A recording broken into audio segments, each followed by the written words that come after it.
So guys अभी अभी मैंने एक आर्टिकल रीड करा तो सोचा आप लोगों के साथ जल्दी से एक वीडियो अपलोड कर दी जाए इस पर। ऑल्दो जब बात आती है मार्केट रियलिटी की और साथ में जब बात आती है मार्केट ड्रीम्स की, दोनों बहुत डिफरेंट चीजें हैं। दोनों में एक थिन लाइन नहीं है लेकिन एक बहुत बड़ा हाईवे है। इस चीज को समझने के लिए मैं आपके साथ बहुत सारी वीडियोस ऑलरेडी इसी चैनल पर ले चुका हूं। प्लीज जरूर जाकर के देखना। लेकिन जो आर्टिकल अभी मैंने रीड किया, अगर आप उस आर्टिकल को यहां पर पढ़ोगे धीरे धीरे करके तो आपको क्या समझ में आता है। यस बैंक, जेपी एसोसिएट्स और वोडाफोन आइडिया, ये तीन कंपनीज आपने इन्वेस्ट अगर किया या फिर अगर आप इनमें एंट्री कर रहे हो या करने की सोच रहे हो तो आपके पास क्या चीजें दिमाग में रहनी चाहिए।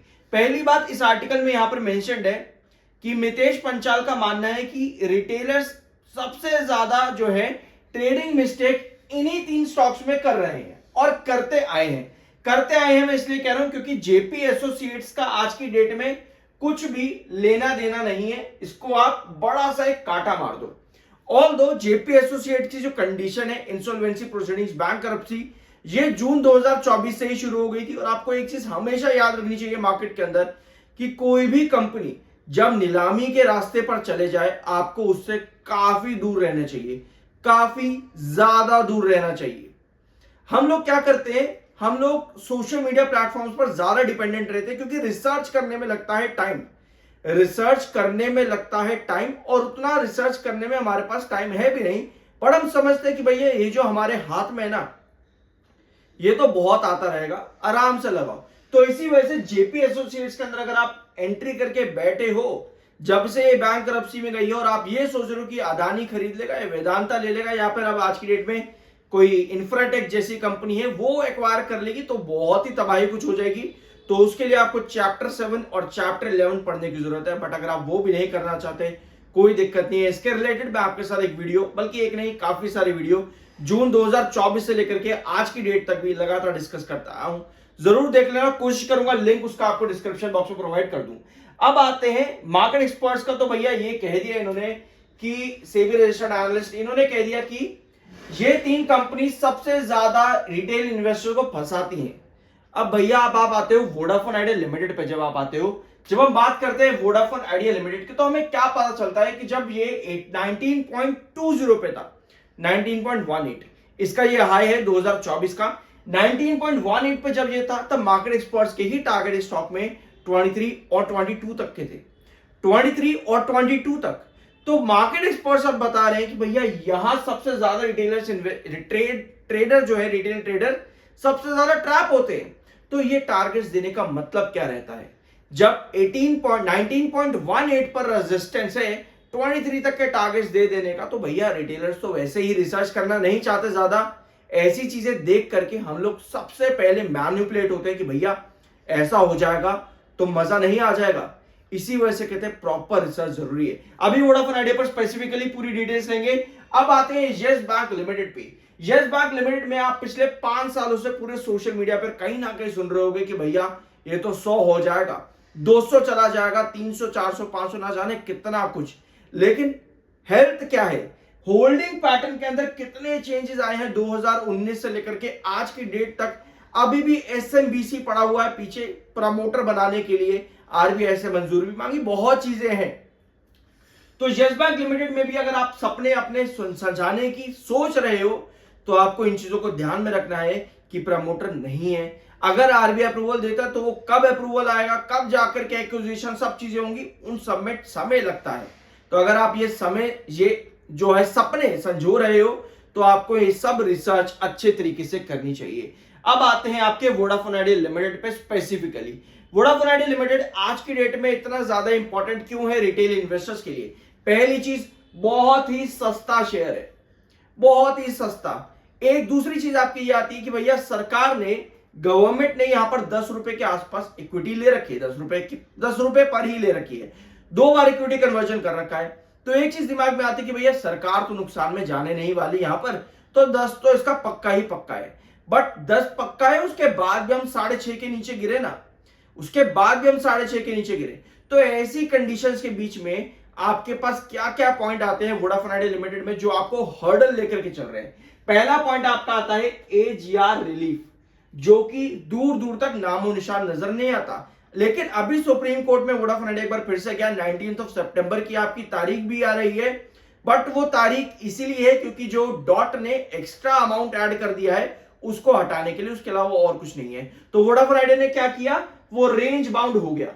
रेंज बाउंड मतलब कि 18 20 17 7 सॉरी 18 नहीं 8 20 7 90 7 60 7 20 6 60 6 90, ये रेंज पकड़ करके चला है वोडाफोन आइडिया लिमिटेड। फिर चाहे एजीआर पर न्यूज आए या फंड रेज पर न्यूज आए या फिर केपेक्स प्लान हो या फिर बैंक लोन हो या फिर प्राइवेट लेंडर्स का लोन हो, इन सभी पॉइंट्स पर आपको नजर रखनी पड़ेगी अगर आप वोडाफोन आइडिया लिमिटेड में एंटर्ड हो या एंट्री की सोच रहे हो। क्योंकि अगर रेंज बाउंड कोई भी स्टॉक है तो वो आपको रेंज तभी तक दिखाएगा अपने पर्टिकुलर, जब तक आपको ये 5 पॉइंट्स एग्जैक्ट पॉजिटिव पॉइंट पर हिट होते ना दिखे। अगर ऐसा नहीं होता तो आपको पता है कि उन्हीं रेंज के नीचे नीचे नीचे करके आप एक क्रोनोलॉजी में चल रहे हो। अब एक पॉइंट और आता है, किन कंपनीज के अंदर इन्वेस्ट करने का रीजन क्या है। पहली चीज तो यही है कि भैया बहुत ही कम प्राइस है। इतने कम प्राइस में तो क्या ही मिलेगा, एक कुरकुरे का पैकेट भी नहीं आता 10 रुपए का, तो इतने में तो 7 रुपए का वोडाफोन आइडिया मिल रहा है। तो ये सबसे पहली चीज आती है कि भैया प्राइस इतना कम है, सोच लो ये आने वाले टाइम में 100 चला जाए। सबसे बड़ी चीज यही आती है, सपना सपना पूरा हो जाएगा, 100 चला जाए तो भैया करोड़पति, ऐसा हो जाएगा वैसा हो जाएगा। इन सब के लिए आपको न्यूज और रिसर्च को बहुत ध्यान से देखना जरूरी है। तभी कहते हैं जितना अच्छा रिसर्च करोगे उतना ही अच्छा पोर्टफोलियो भी आपका बनेगा। क्योंकि अगर आप वोडाफोन आइडिया लिमिटेड को लॉन्ग टर्म के लिए लेना चाहते हो, अब एक चीज और आती है कि भैया मैंने वोडाफोन आइडिया लिमिटेड में लॉन्ग टर्म के लिए इन्वेस्ट कर दिया, गलती कहां कर दी कि 18 पर लेकर के बैठे हैं, 18 पर वोडाफोन आइडिया लेकर के बैठे हैं और अपने आप को दिलासा ये दे रहे हैं कि भैया लॉन्ग टर्म के लिए लिया है, आने वाले टाइम में तो 100 तो पक्का ही है, 100 तो पक्का ही है। लेकिन आपने जेपी एसोसिएट की कहानी अभी सुनी। अब जेपी एसोसिएट सिर्फ और सिर्फ एक इकलौता एग्जांपल नहीं है मार्केट के अंदर, जेपी एसोसिएट एक इकलौता एग्जांपल नहीं है मार्केट के अंदर। इसके अलावा बहुत से एग्जांपल आपको मार्केट में मिल जाएंगे, लगभग हर हफ्ते हर महीने आपको ऐसे एग्जांपल मिलते हैं जिसमें इन्वेस्टर ने लॉन्ग टर्म का सोच करके इन्वेस्ट किया होता है और पता चलता है वो कंपनी एक दिन आकर के डीलिस्ट ही हो गई उठ करके। ठीक है, तो इसी वजह से कहते हैं किसी भी पेनी स्टॉक के अंदर, फॉर एग्जांपल वोडाफोन आइडिया के ही अंदर, अगर आप लॉन्ग टर्म सोच करके बैठ गए हो कि भैया 18 पर खरीद लिया है, 17 16 जो भी है, अब भैया लॉन्ग टर्म ही चलेंगे हम, तो बहुत बढ़िया कुछ हो जाएगा, एजीआर पर पूरा रिलीफ मिल जाएगा, सरकार का पूरा साथ है, एक टाइम पर पता चले कि चलो भैया हम तो गायब हो रहे हैं यहां से। बिल्कुल वही कहानी जैसे जेपी एसोसिएट के। लेकिन वोडाफोन आइडिया लिमिटेड में आज की डेट में ऐसा कुछ नहीं है। ऑल्दो कंपनी ये कह चुकी है कि 2026 फाइनेंशियल ईयर एंड होते होते हमारा काम करना यानी कि ऑपरेशन करना मुश्किल हो जाएगा। मुश्किल हो जाएगा मतलब कि क्या होगा आगे वो तो बाद में ही पता चलेगा।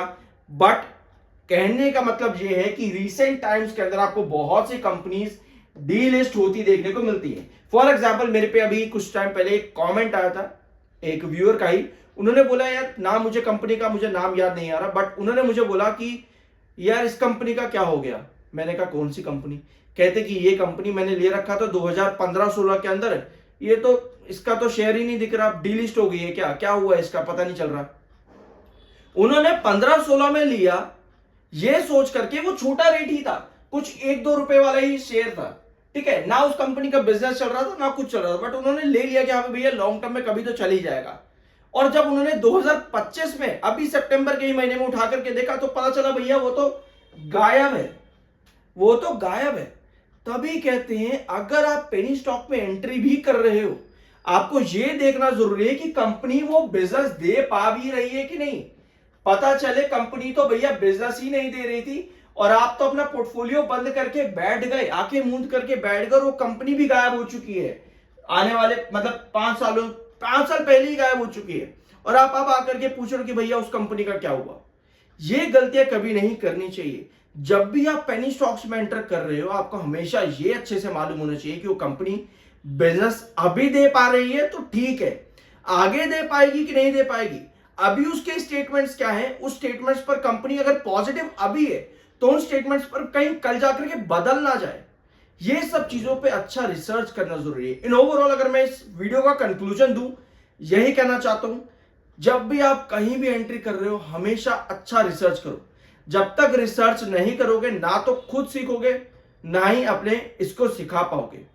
ये चीजें बहुत ज्यादा जरूरी होती है। रिसर्च ही अच्छा आपका पोर्टफोलियो क्रिएट कर सकता है।